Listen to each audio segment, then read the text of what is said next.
और अब रुक करते हैं उदयपुर का मेवाड़ सम्मान समारोह और उसमें पवन अरोड़ा जी संबोधित करें। मैनेजिंग एडिटर हैं फर्स्ट इंडिया के। इस धरती पर मैं आप सबका अपनी ओर से और फर्स्ट इंडिया न्यूज़ चैनल की ओर से बहुत बहुत स्वागत करता हूं, अभिनंदन करता हूं।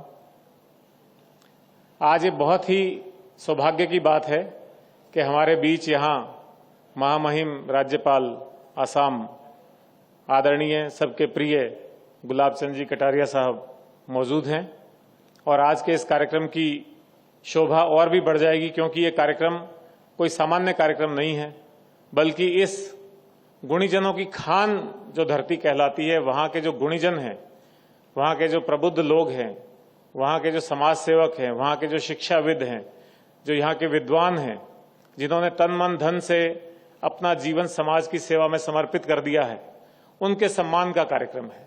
तो ऐसे मौके पे आदरणीय कटारिया साहब की उपस्थिति बहुत ही अनूठी है, सौभाग्यशाली है हम। मैं आपका भी बहुत बहुत स्वागत करता हूं। मंच पे हमारे बीच जगदीश राज श्रीमाली जी राज्य मंत्री, राज्य श्रम सलाहकार बोर्ड मौजूद हैं, मैं उनका भी स्वागत करता हूं। लाल सिंह जी पीसीसी सचिव, मैं आपका भी स्वागत करता हूं।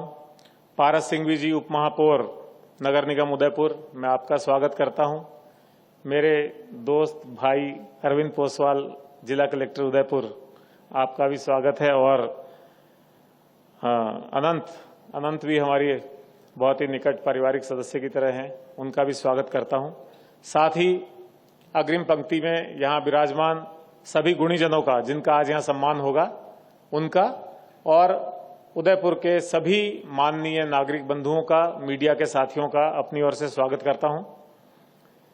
इस कार्यक्रम की मैं बात करूं उससे पहले मुझसे रहा नहीं जाएगा गुलाब चंद कटारिया साहब को, चूंकि मैंने बहुत नजदीक से देखा है पिछले अपने 35 साल के प्रशासनिक जीवन में, मैंने कटारिया साहब को बहुत ही नजदीक से देखा है और उनके गुणों की या उनके व्यक्तित्व की चर्चा मैं ना करूं तो मेरे ख्याल ये कार्यक्रम अधूरा होगा। 9 बार आप राजस्थान विधानसभा के सदस्य रहे, लोकसभा के सदस्य रहे, केंद्रीय मंत्री भी रहे और हाल ही में नेता प्रतिपक्ष के अपने बहुत ही इफेक्टिव कार्यकाल के बाद आप आज असम के महामहिम राज्यपाल का पद सुशोभित कर रहे हैं। किसी व्यक्ति का पार्टी लाइन से ऊपर उठकर सम्मान होते हुए अगर मैंने देखा है तो उसमें सबसे आगे मैं मानता हूं कि आपका ऐसा सम्मान मैंने देखा है। चाहे वो कोई दल हो, कोई राजनीतिक दल हो, कोई ग्रुप हो, समूह हो, आपका प्रति जो मान सम्मान है, और वो मान सम्मान ऐसे ही नहीं है, वो आपके कर्म का मान सम्मान है, आपके गुणों का मान सम्मान है। सब विषयों पे आपकी जो पकड़ है, उसकी जो तार्किक विश्लेषण की आपकी योग्यता है, जो आपका अनुभव है, और किसी भी विषय पे आप अंदाजा लगा सकते हैं। आप में से बहुत लोग तो टीवी पे, दूसरे चैनल्स पे देखते होंगे कि विधानसभा में कैसे कार्रवाई चलती है। जब आप वहां प्रत्यक्ष देखते होंगे तो एक नजारा बिल्कुल भिन्न होता है। चाहे वो किसी विषय पे चर्चा परिचर्चा चल रही हो, कोई प्रश्नकाल चल रहा हो, कोई दूसरी बहस चल रही हो, आदरणीय कटारिया साहब का जो विजन उसमें होता था, जो कमेंट्स उसमें होते थे, जो उसमें उनका तार्किक विश्लेषण होता था, उसको देख करके सभी चुप हो जाते थे। और मैंने बहुत ही बड़े बड़े फैसले आपके दखल के बाद बदलते हुए देखे। चाहे वो पीएससी कमेटी थी, पीएससी के चेयरमैन आप लंबे समय तक रहे, किसी भी विभाग का परीक्षण हो, उसमें जो आप अपनी सूझबूझ और जो आपकी विवेकशीलता रही, उससे उस विभाग की दिशा ही आपने पलट दी। ऐसे भी मौके मैंने देखे हैं। ये सब तो आपकी प्रशासनिक दक्षता और कार्यकुशलता की मैंने बात की। एक और बात, एक मुझे वाकया याद आ गया, सर आप भी याद करेंगे। आप बहुत इमोशनल व्यक्ति भी हैं, बहुत भावुक हैं और व्यक्तिगत संबंधों को बहुत तरजीह देते हैं, बहुत ज्यादा व्यक्तिगत संबंधों को महत्व देते हैं। लंबे समय पहले एक यहाँ जिला कलेक्टर थे आदरणीय वीएस सिंह साहब, अब वो नहीं है इस दुनिया में। उनका एक्सीडेंट हो गया था, एक्सीडेंट के बाद उनकी दुखद मृत्यु भी हो गई, परलोक गमन हो गया। तो उस समय जब उनको एसएमएस हॉस्पिटल में लेकर के आए थे तो आदरणीय भी वहां पहुंचे थे और एक अधिकारी के प्रति यहां के जनप्रतिनिधि का जो लगाव मैंने देखा, मैं रोक नहीं पाऊंगा कहने से कि आपको मैंने वहां पे फफक फफक करके रोते हुए देखा उनके लिए। तो ये जो एक संबंध, ये पराकाष्ठा है। आमतौर पर अधिकारियों और राजनेताओं या अधिकारियों और जनप्रतिनिधियों के बीच में कोई ना कोई किसी तरह का मनमुटाव या इस तरह की कोई बातचीत या कोई अप्रिय बातों के अभी हमें जानकारी मिलती है, लेकिन इस तरह के संबंध रखने वाले आदरणीय कटारिया साहब आज हमारे यहां बीच हैं। मैं एक बार फिर उनका धन्यवाद करता हूं, उन्होंने अपने व्यस्त समय में से समय निकाला। अब बात यह है कि सम्मान समारोह, मैंने पीछे जोधपुर में भी ये कहा था कि कई बार लोग ये सोचते हैं कि न्यूज चैनल सम्मान समारोह क्यों कर रहा है। ये सम्मान समारोह तो कई बार राज्य सरकार करती है, कभी जिला कलेक्टर कार्यालय में होता है, कभी कहीं और होता है। तो इसके पीछे मंशा बड़ी साफ है।